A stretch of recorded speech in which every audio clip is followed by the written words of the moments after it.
everyone, and thanks for joining us today for our program's Future of Smart Cities. I'm Mary Beth Weisberg, the Partnership Director at the Minneapolis Downtown Council. Before we get started, just a couple of reminders. This conversation will be recorded and posted on our YouTube channel, so you're certainly welcome to access it there to watch it again or to share it with others. As we kick off the program, feel free to introduce yourselves with your name and company in the chat. And if you have questions that you would like to have answered by the panelists at the end of the presentations, please use the Q&A function. We'll answer as many of your questions as possible at the end of the program. Now I'd like to introduce Steve Kramer. Hello, everyone. Hi, Steve. Hello, everyone. Thank you, Mary Beth. You're welcome. Should I take it from here? You should, thanks. Okay, great. Well, welcome.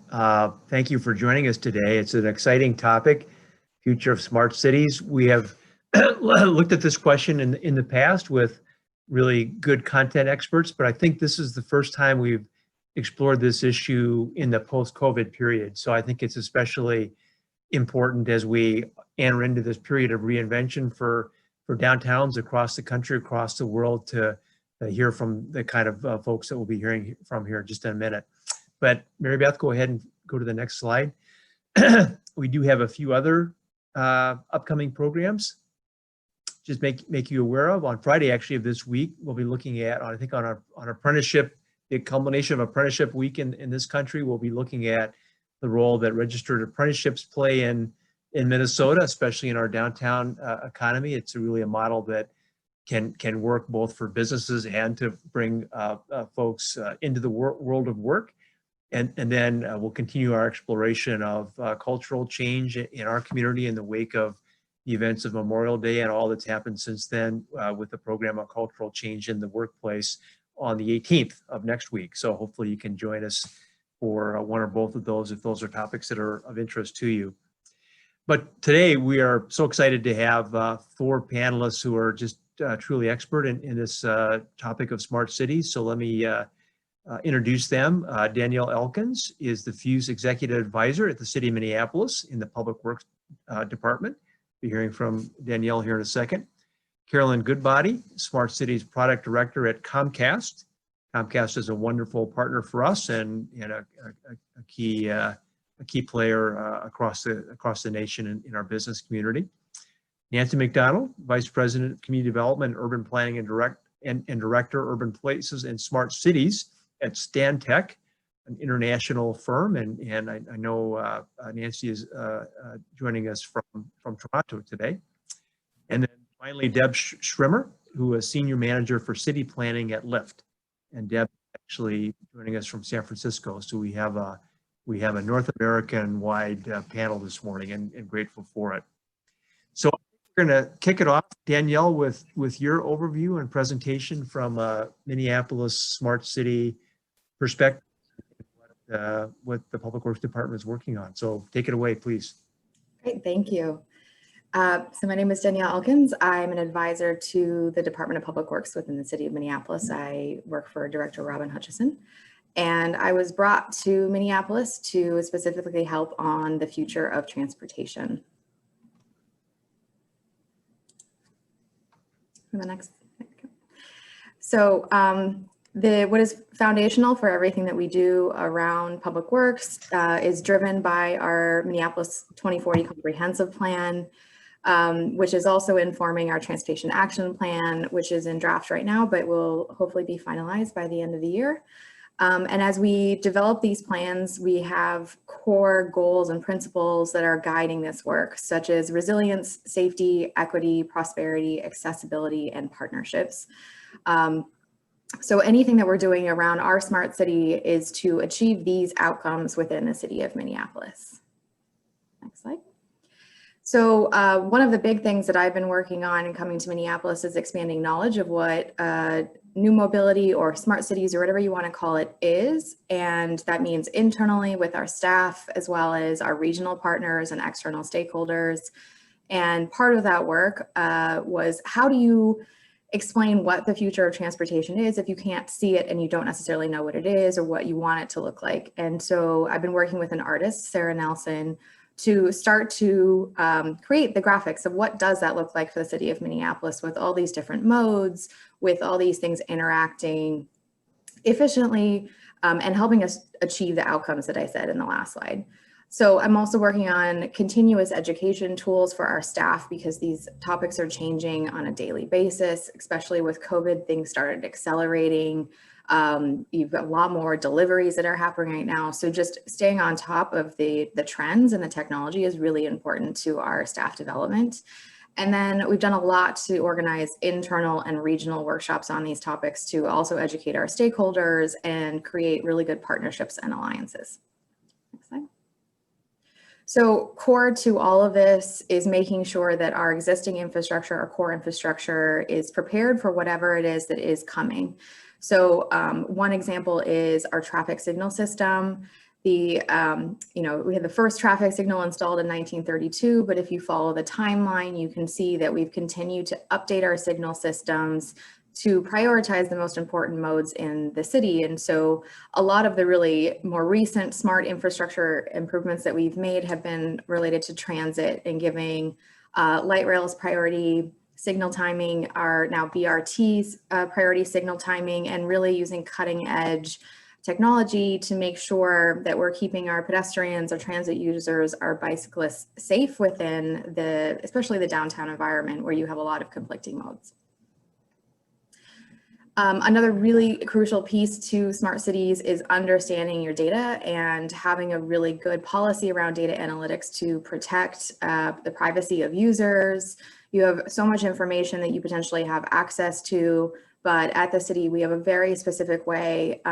It has to comply with the Minnesota Data Practices Act to store information, to process information and analyze it. And all of the data that we are taking in, we are only taking in what we need to complete the analysis that we need to make the right decision. So it's driving our policy and our decision making.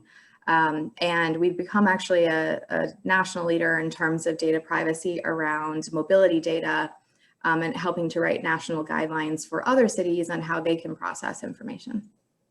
Next slide. So we're also doing a lot of really interesting pilot projects to start to test some of these new concepts. And one of the types of projects that we've been piloting for the last 2 years, we're in our second pilot season right now. We currently have 25 mobility hubs around the city of Minneapolis.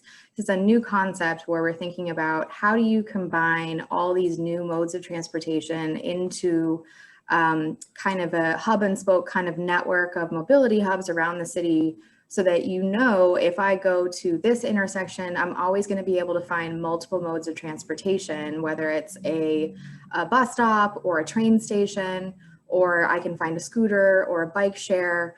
Or in the future, we're also working on an EV car share project with our car in the city of Minneapolis, or the city of St. Paul.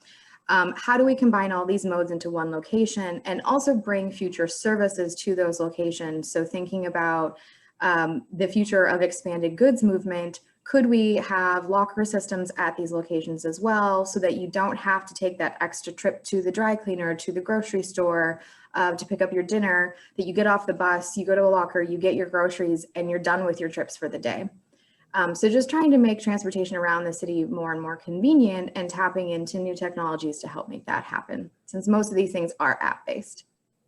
Another thing that has changed because of app-based trip planning and payment, the new concept is mobility as a service. So we've started doing some looking into how is this particularly impacting our lowest income individuals within the city of Minneapolis. If you imagine mobility as a service, creating some kind of art to explain this concept, but you wake up in the morning, you ask your phone, how should I get to work today in a future scenario, assuming you are traveling to work. And based on weather, how many meetings you have, where you're going to your meetings, whatever it is, it's going to tell you this is the best way to get to work that day. It's going to plan the trip for you. It's going to pay for the trip for you. It's going to tell you when you need to leave, because it's going to have real-time information of when the bus is arriving or if there's a car share available in your proximity. And thinking about it from the low-income perspective, there are a lot of individuals in the city of Minneapolis who are recipients of any kind of human services that are distributed by Hennepin County for the most part. those individuals are already eligible for low-income programs such as the Transit Assistance Program, which gets you $1 rides in Metro Transit, and the low-income programs with our shared mobility providers that are currently Lyft and Bird and Nice Ride. It gets you a lower cost, but currently the process is really onerous. So what we're trying to do is work on the back-end technology and data aspects of it to streamline the process, make the signups much simpler, and get it all combined into singular platforms that make it easier for people to make good choices of how they're getting around the city and kind of just reducing as much hassle as possible. Next concept. So this one I think is really accelerated by COVID. It was already a really important topic within the industry, and I think a few other speakers are going to touch on this as well. Curbside management, we have increasing demand on our curb, and the only way to be prepared for future technology and smart city is to also digitize our curb. So most cities around the country are creating what we call a digital twin of our curb. So we've been mapping critical parking areas around the city of Minneapolis. This is downtown that shows all the different uses of the curb throughout the day in terms of the price. If you can or can't park there, are they commercial loading zones? So we have a full digital understanding of what our curb and our public right-of-way in the city looks like.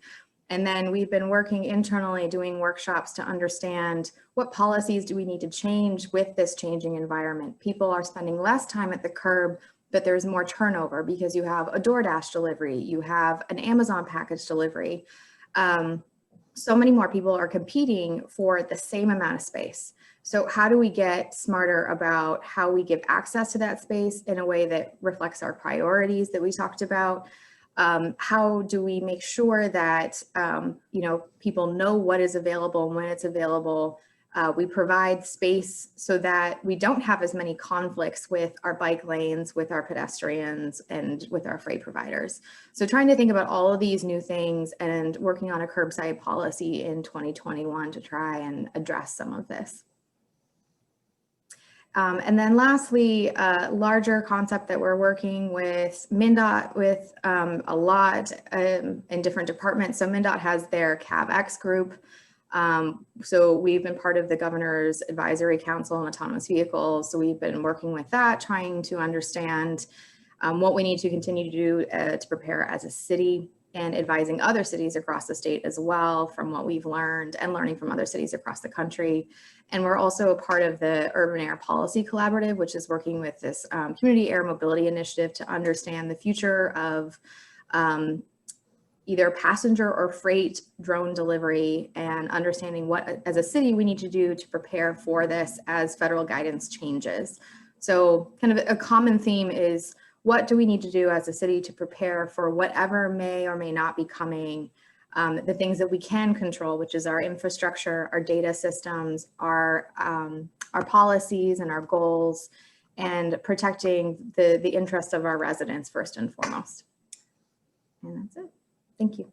Excellent. Daniel, that's terrific. Thank you. It just so happens that our Transportation Committee met earlier this morning, and we had an update from Metro Transit about all the various multimodal projects that kind of converge on downtown. So it's going to become increasingly easy to get to downtown in various ways. But once here, I think the vision is to have downtown serve as one big transit mobility hub, right? With all of the different options for getting around once you're here, and technology will be our friend in that. So thanks for that. Thanks for that overview. Thanks. Carolyn, we'd love to hear from Compass's perspective, what you're working on. Thanks, Steve. As Steve mentioned, I'm at Comcast. My name is Caroline Goodbody, and my official role is product director for Smart Cities. I just want to start by saying, while I'm based in Philadelphia, I have distant but deep roots in Minneapolis. My great-great-great-grandfather was someone named John Stevens, who was a developer that laid out the first street systems in Minneapolis. Wow. So it's a little poetic that I'm here taking it to the next level. So perhaps the namesake of Stevens Avenue? It could be. Could be, okay. I don't know. All right, thanks. So I just want to level set quickly. Comcast is based here in Philadelphia. most people think of us as just a internet and cable and connectivity company, and that's certainly a big part of who we are. But I think it's also helpful to remember that Comcast is much more global and bigger than that. We own Sky in Europe, and we have a media that spanned NBC to Universal Studios to Universal Parks. And I say all that also to mention that as we work with a lot of our customers who are mixed use developers, this is an experience where we can bring in that makes an additional holistic experience. Next slide, thanks. So there's a lot of definition for what a smart city is. At Comcast, we think of course, a municipality is a piece of a smart city, but we also define smart cities as a mixed-use development or a community, even a college campus or a sports or music venue. Ultimately, the goal here is to integrate all the pieces, the physical, the digital, and the human systems to create a holistic experience and improve the quality of life of that community's members. Good, next slide, thanks. As part of that, what all of these types of segments have in common, and when we think about smart cities, is that it's really rooted in deep connectivity. 5G is certainly something that we are aware of, but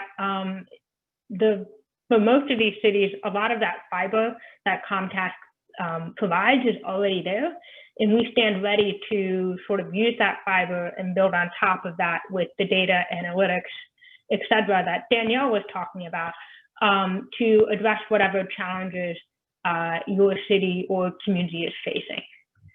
That's good. All right. Ultimately, whatever technology we bring and work with you and whatever use cases you're seeking to address, we see smart city technology as a way to reduce operating and facility costs, so the buildings manage more efficiently and smarter. You can significantly reduce costs, improve the quality of life for the citizens. Again, going back to a little bit what Danielle was talking about, how we can use technology to make the city a better place to live. And then also increasing economic efficiencies, but also enhancing the safety and security, as well as doing all of that with an eye towards privacy. I'm actually going to skip over this slide, but these are some numbers if you need to go back to your friends and family to say, hey, look at all the cool things smart cities can do. So go to the next slide, please. So I think if you've looked in this space before, I think you will agree with me that it's a complex market, it's confusing, and it is changing all the time. And what we think we can bring at Comcast, in addition to sort of that connectivity backbone, is really helping cut through the noise and working with the cities or developers to identify what exactly use cases they are solving for, and what technology we can bring, as well as our own technology, as well as our partners, to address those use cases, not just for the ones they're facing today, but also as the city evolves, creating the foundation for that technology system to evolve with it. Ultimately, all of this technology is grounded in these four themes. It's connected, both in the little cable sense, but also as a community. It is secure, it is sustainable, so it has longevity to it. And finally, there's a human element. We never want to be doing technology just for technology's sake.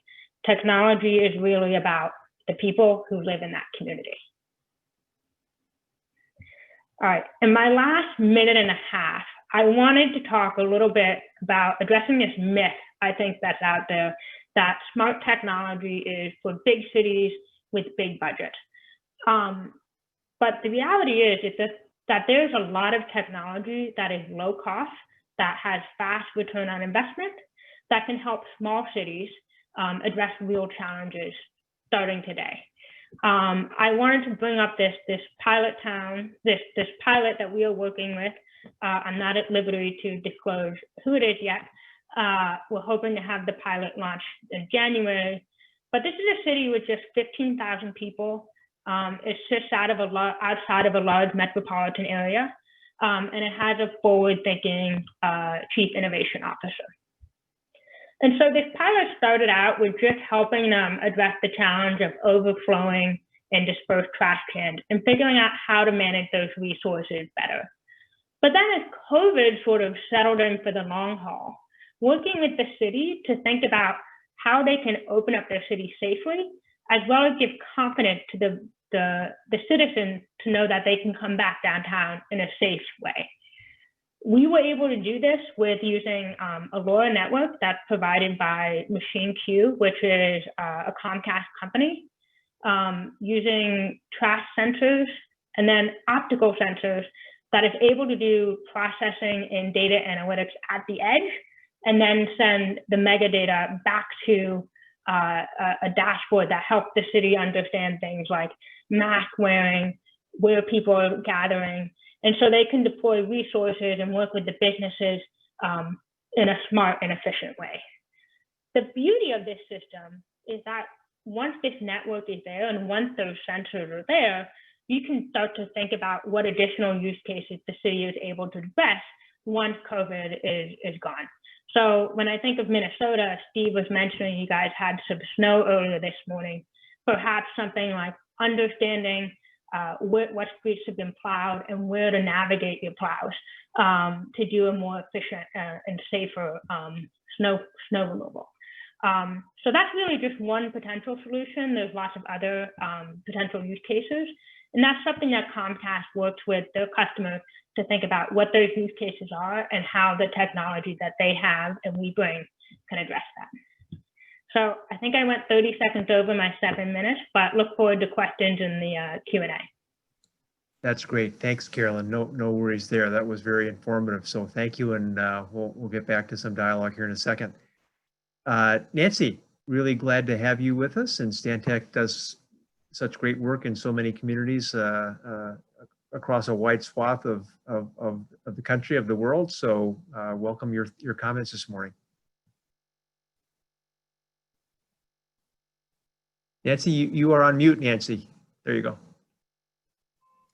I knew I'd do that.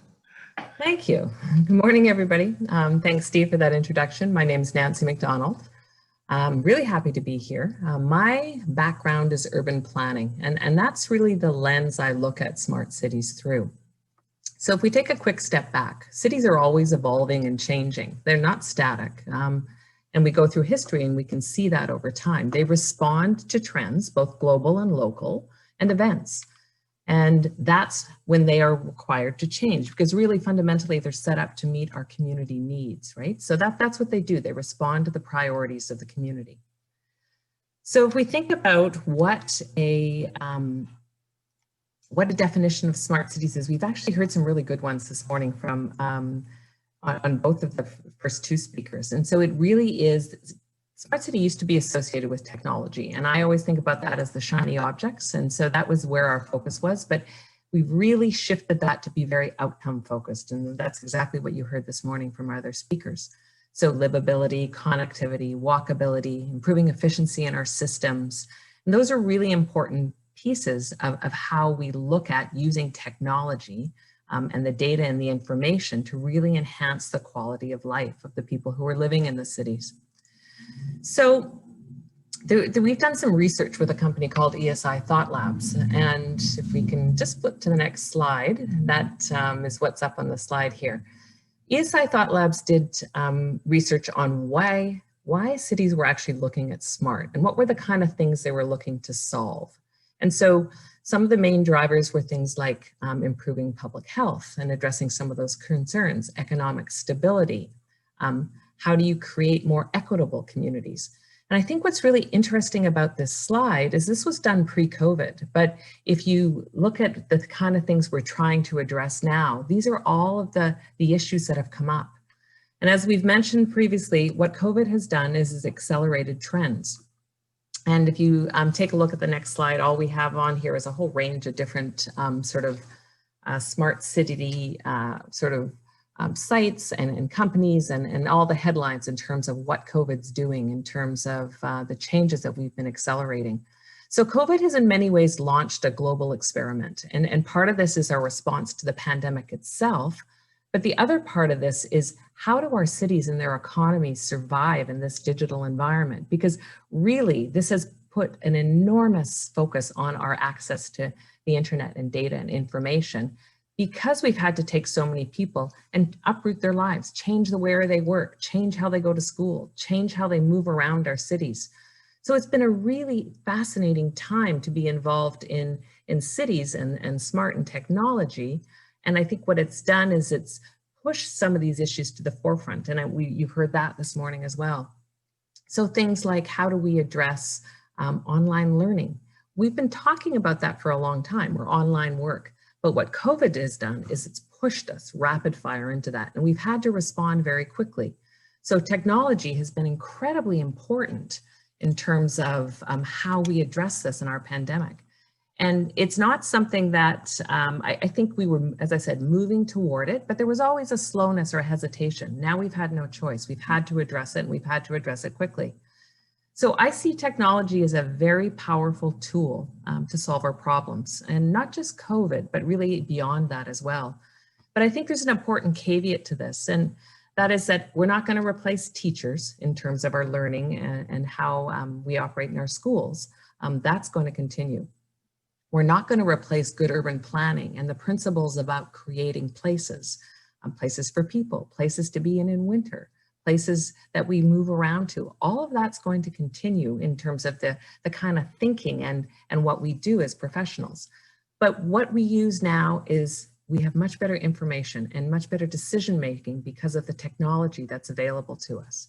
And I think that to me is why we're going to continue to evolve and grow using technologies for our cities over time.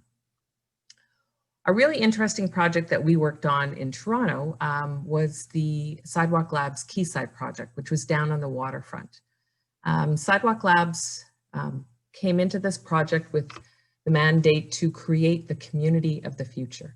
And this was an industrial brownfield site down in the Toronto waterfront. And it was a very high profile project, got a lot of press and a lot of interest. It was a very interesting project to work on because their objective was to look at the public realm and to look at people in the public realm and how do you place them as the priority within that space. And that's a very different context in terms of what we've done in a lot of our other communities to date. And part of that's been our reliance on the automobiles and cars. And so that's how we move around. This project really wanted to focus on mobility and look at some of those different options and how to ensure that people who are living in Quayside had access to different types of mobility. And so it was really to increase the equity and provide those options for people who could live more affordably within the context of downtown Toronto. So it was a very interesting project for us. We did focus a lot on the curb, and Danielle mentioned this in her presentation, and it's something, the curbside management is something that's been going on for a long time.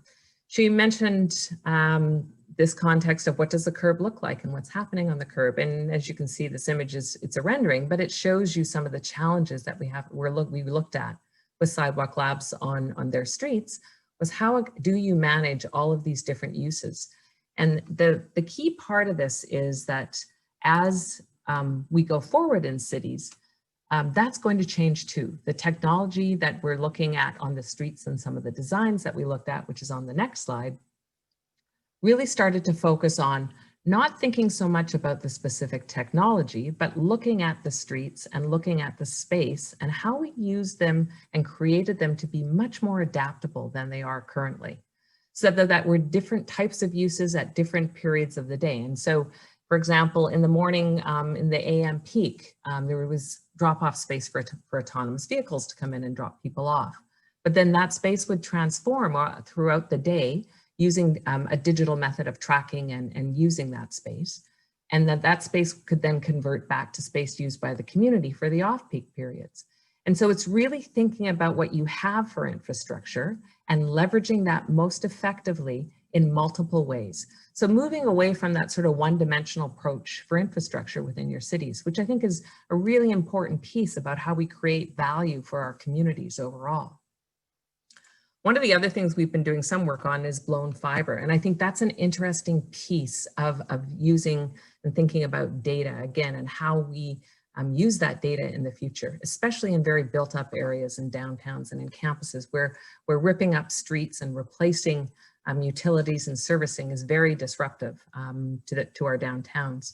So blown fiber is really using a conduit for all the fibers that go into it. What's the interesting piece about this is we know that the data and the use of data is just going to increase exponentially. So how do we accommodate that now, knowing that we really don't know exactly what will come in the future? So part of this is this context of thinking about building that framework and then being able to adapt the future technology as it comes into play or mass use in the future. So the framework piece is very important. And it's something we looked at as well with Sidewalk Labs. There's all sorts of interesting use right now for IoT devices out in our public realm and data. The image you see on the screen shows you a whole couple of different sites across sort of ones in Minneapolis, which is up on the bridge. But what it shows you is that there's all sorts of different ways that we can collect data in the public realm. And that data is important in helping our users and people within the cities understand where and how they're moving around together. What's interesting about this is when we think about our downtowns specifically and buildings, and buildings are enormous sources of data right now that we already have. And what started to happen more and more is digital twins. And so the use of the data in the building context is a way to get some ongoing feedback using design visualization. So what a digital twin is, it's a digital representation of a physical environment. And that physical environment collects data. There's cold data, which is the building itself. And then there's what you call hot data, which is the users of the building and what they're generating and what they're looking for. And right now, the systems are they're not interconnected. They run independently. But thinking about a digital twin is how do you put them together and then connect those different systems and all the data and the information so that they can respond in real time and that you're in essence recreating the physical world. And so it's an interesting context when we spread that out and think about a district, for example, overall, and that putting together a series of structures that can be aligned together, and you think about efficiencies in terms of a district heating system or water utilities or any other interconnected infrastructure, and how you can operate much more efficiently and provide much better service to the users, which in this case would be the city as a whole. So if the two different systems right now in the buildings are about that digital interface between the building itself and the users, and then being able to make those choices. And what this ends up resulting is an environment in buildings, which is really can be much more sustainable in the long term. It can reduce costs because you're planning for that framework where you can plug in different technologies in the future. You're also looking for it to be scalable, where you can add on and where it can be flexible. Again, in the context of COVID, this has been an enormous challenge for some of our offices, and having to look at that space and ultimately move around a lot of the interiors in order to be able to allow people to come back and work in a very safe context. I think as Danielle mentioned, sharing information, transparent engagement is a critical piece of our smart city initiatives. Understanding data, understanding that how people can understand what the processes that are going on. It's an important piece to build the social license to move some of this forward. And there have been huge challenges with this in the community as a whole. And it's been one of the things I think that where we can have a lot more focus in the future. There is no one definition of a smart city, as you heard. And I think obviously technology is here to stay. There are many different ways to look at a project, and we've seen some great pilot projects today. Pilot projects are a really interesting part of smart cities because I think they're a great stepping stone into a broader approach to smart cities overall. And they also give you a data and make an informed decision in terms of how to implement future projects. There's policy, as we were talking about. That's one of the things that has to move forward. It's a bit lagging now, but we're seeing a lot more work being done in policy. The key piece here is adaptability. All of the systems that are starting to be used, that there is a significant ROI that's felt between the different cities and municipalities. This is another bit of information that came out of our survey. So I think this is a really, it's an interesting stat. And I think the word that I always think is most key here is that being adaptable so that we are being most efficient and effective as we use our resources going forward. Thanks for your time this morning. Terrific, Nancy. That was very helpful. Thank you for that presentation, and we'll get back with some dialogue here shortly. Debs, we'll wrap up with your presentation. Thanks for joining us. Great, thank you. And it's really exciting to be here today as both the NiceRide operator of the city's bike and scooter system and as a rideshare operator. I'm really excited to be on this panel to bring the transportation and mobility perspective from the service operator side. So next slide, please. So I wanted to start with Lyft's mission, and I think it's very similar to what you've heard from the other panelists this morning. You know, we're really trying to improve people's lives with the world's best transportation, and we think that that can be done through sharing, and through sharing all different types of transportation modes, whether it's through ride sharing, through bikes and scooters, or even taking public transit. And for us, a smart city, again, is also about the outcomes and what that means for people's lives. We are a technology company, but we are really trying to make an impact in people's lives in an economic, an environmental, and in a social sense, and knowing that transportation has a really big role in those types of outcomes. So the benefit that we think we can provide is the ability for us as a community to rebuild cities around people instead of cars, and all of the benefits that come from that. And so how do we do it? It really starts with providing a network of transportation options that are available digitally within in Minneapolis, the Lyft app, but also the NiceRide app.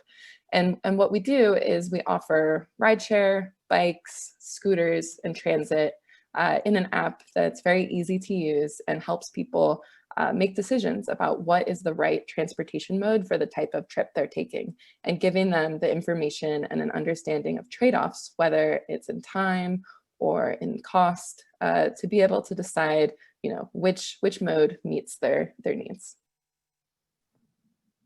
We're also increasingly moving towards what you've heard some of the other panelists talk about, this idea of mobility as a service, where we're effectively a subscription service, much like the way you think about Costco or AAA or Spotify, through our Lyft Pink program, which is $19.99 a month.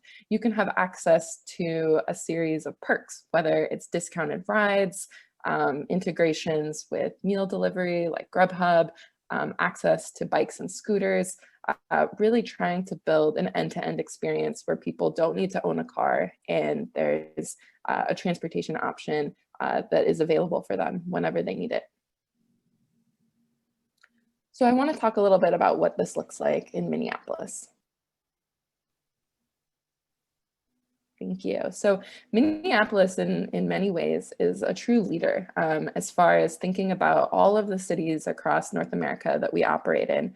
We're at a different stage of progress in cities as far as offering this complete multimodal seamless experience. And Minneapolis is really at the forefront of that. We were really pleased to launch e-bikes this year, as well as scooters, and they're a lock-to type that can lock to docking stations, sort of in support of the mobility hub concept that you heard Danielle talk about earlier. We had a really great year. We took over 350,000 rides across our bike and scooter network. And this, you know, points to some of the trends you heard about earlier with COVID, where people are making big decisions and sort of changing how they get around. These types of open air modes have really grown in popularity. And we've also been expanding our stations across the city so that there's these hubs where people are able to dock their bikes and scooters, and making them readily available and easy to find.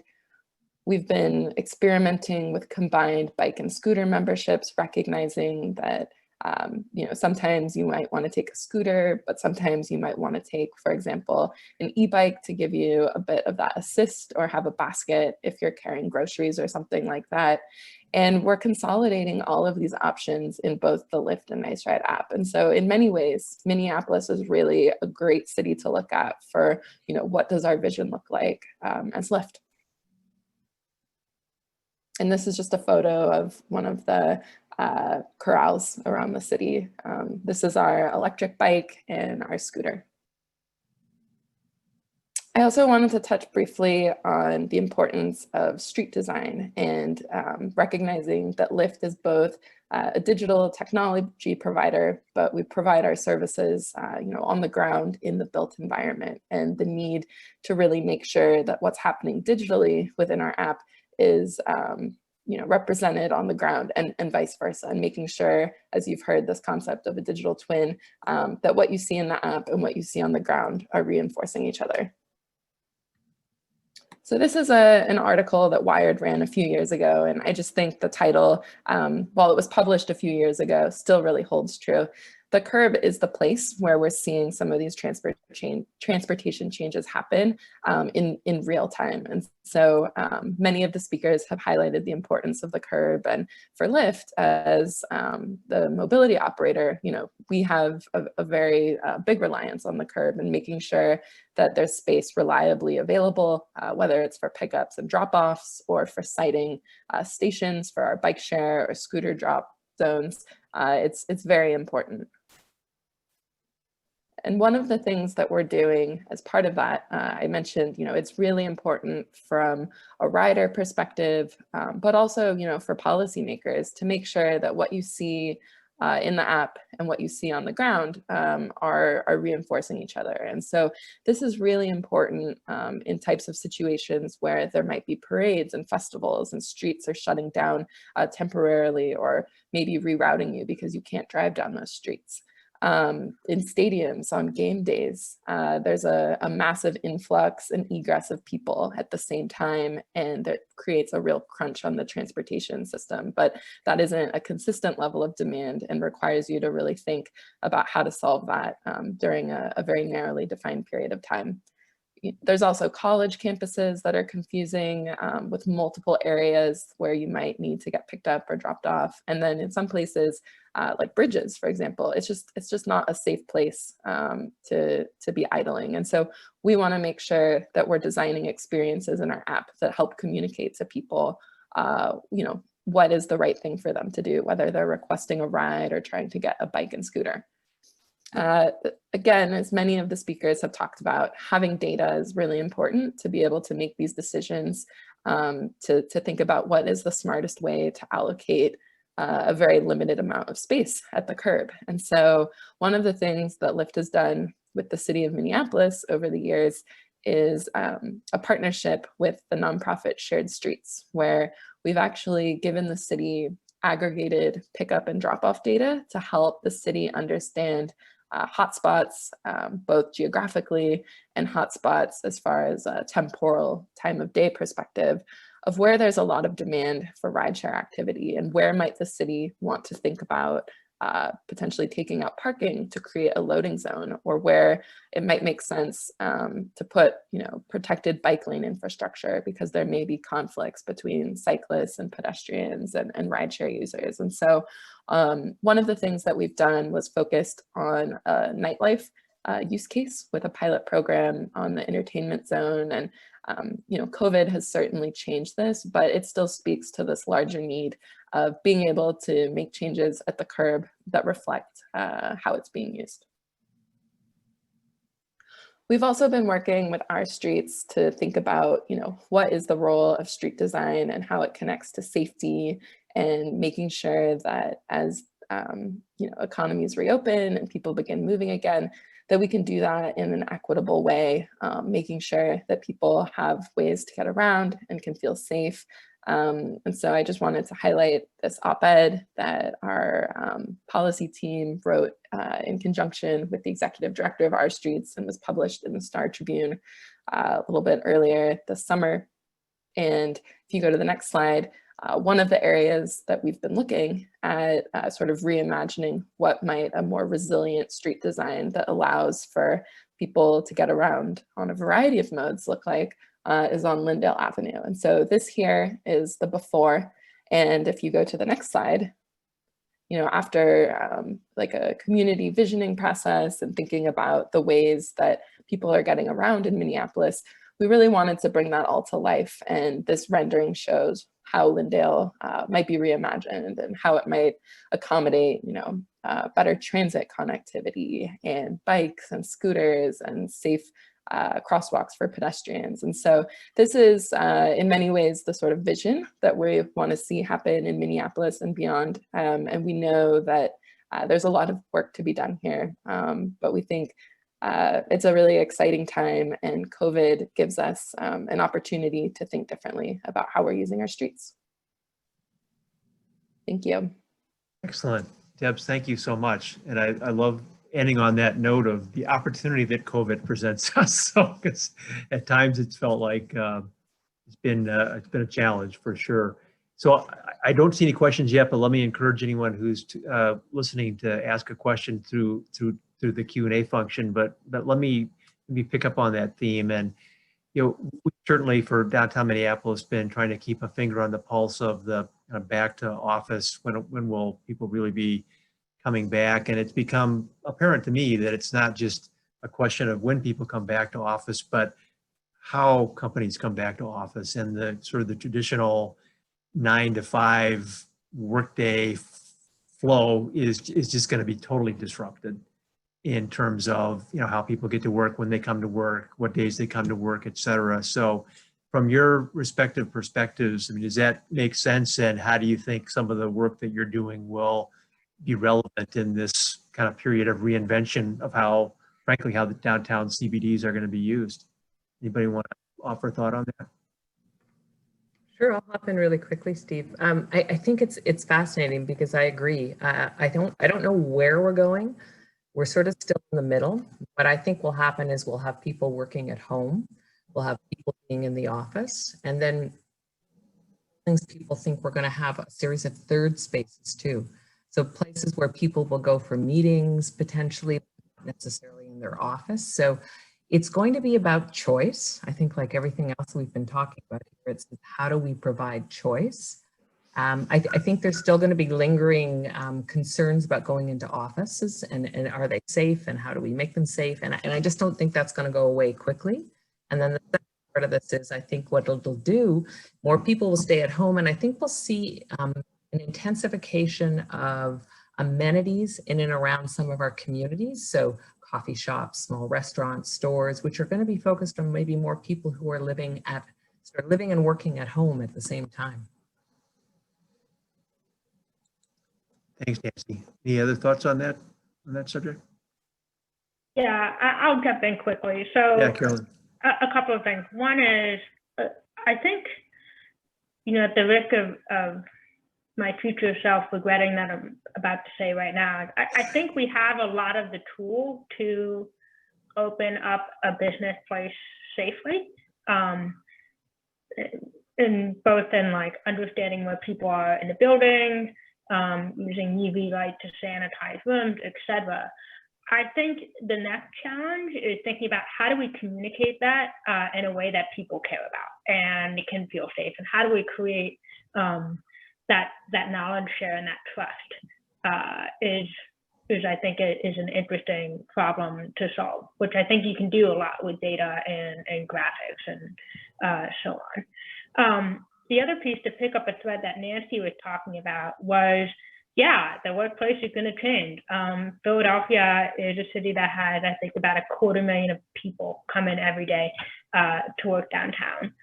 Obviously, a lot of those people are not working downtown now, and a lot of them probably aren't ever going to work downtown again. But I bring that all up to say is the city of Philadelphia and their Smart Cities Innovation Office has already started working with the local transit authorities as well as some local universities to use the data that they have to identify sort of, they call it high risk areas for permanent teleworking.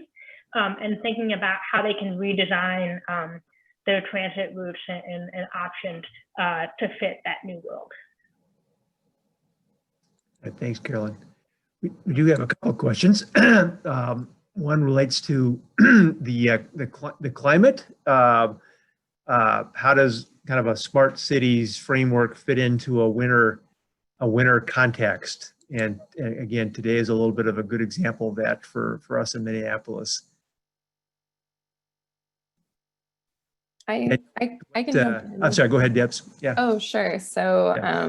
you know, from Lyft and the Nice Ride perspective, you know, this is a very timely question as we actually rolled up the system on November 4th, I believe, and the system will return in the spring, probably in April. And I think, you know, from our perspective, this really highlights the need for having choices for transportation options and not being overly reliant on one mode, because it might not be available, whether it's you know, because of weather or other types of reasons. And so, you know, from Lyft's perspective, I think that's one of the strengths as like a multimodal operator that we can provide, where when it makes sense, you know, when the weather is nice, and the trip makes sense, it can be served by bikes or scooters.